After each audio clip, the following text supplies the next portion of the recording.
Famous brands, we're now back in the local environment, owns Steers, Wimpy, Debonairs, Mugg Bean, and not forgetting Tashas. Yeah, so the deal with Tashas is quite emblematic. They've recently been buying things like Mythos, and they bought another thing. When I say buy, they take like a 50% stake in something, and the most recent one was the Salsa Mexican Grill, which is the one that Gidon Novick started out in the Fourways area. So they really are extremely entrepreneurial that way and building a bigger and bigger business. We're looking at a market cap here of 11.2 billion rand, PE of 22.6, dividend yield of 3.5% or 22.7 for that gentleman that doesn't like my decimal places. Gary, let's talk about this one. Kevin Hedderwick obviously retiring. Does that shake up the management team? Do you feel that it will still be in safe hands? Yeah, I mean, it's Darren Heller that's moved in there, and I mean, he was formerly Wimpy and has been with the group for a long time, and I mean, there's a feeling that he was groomed for the role as well. I mean, Kevin's been there for a long time, and I think it is in safe hands. I mean, it's I think it's business as usual, even though you've seen changing. It's business as usual. I mean, you know, CEO of a company is very important, but you know, the team around him is just as important. And seeing Darren move in, I think it's the right move, and I don't think it's you got the market nervous at all.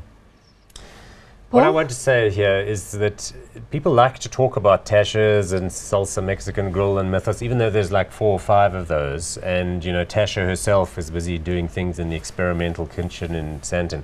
The real core of this group is the Steers that you find on every street corner. Mugg Bean is not too Is it not? small. I thought it was one of the star performers in the group. It is, but the bulk of the stores are the Wimpys on the highways and the Steers and the Debonairs. You know, Debonairs is a very big brand as well. That's in the pizza environment, of course. But I think in time, all of these things could become bigger and bigger. That's so the point. Wimpy underpin here, if we also a big breakfast offering in the Wimpy environment, probably similar to that McDonald's breakfast all day.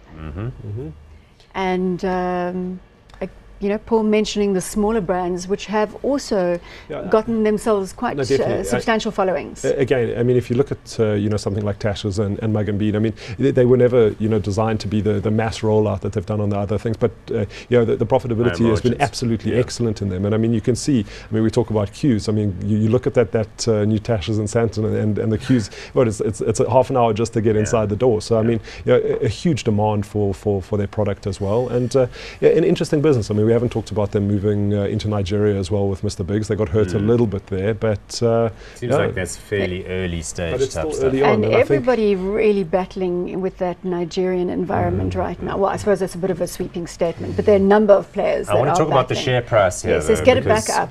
Did it come up? It did very well in 2011, 2012, 2013, but it's plateaued at around 100 Rand a share, partly because it's still a fairly small company and it had some big global investors, some of whom were exiting the stock because of, you know, just generally emerging markets. Plus there's a founding family, the Halamandaris family, that had like a 40% stake still, and they've been net sellers over time. So I got a feeling that maybe shareholders are a bit disappointed it hasn't done better than that. Is there potential, though, for value unlock in terms of buying famous brands at these levels and hoping it'll go back to its prior highs? No, I definitely think so. Remember, I mean, famous brands used to trade on a trailing P of about 30. It's down to 22. So you've seen, you know, while earnings have actually been stable, you've just seen a price re-rating. I think some of it's around the expectation of, you know, high input costs with the drought and the food, and especially the weakening rand as well, and just imported food costs going up. But and then obviously not being able to pass that on. But again, you know, with the profile of their stores, with the likes of Mugg Bean and Tashas, I think those costs will be passed on better than some of its competitors. So I think maybe a little bit unfair to punish the stock at this level. You also do see it moving up quite often on the back of results. We do hold you're speaking as though you're a holder of the stock. We are. Just double checking. Oh, of course, we have the disclosure boards. You already know that he's a holder of the stock.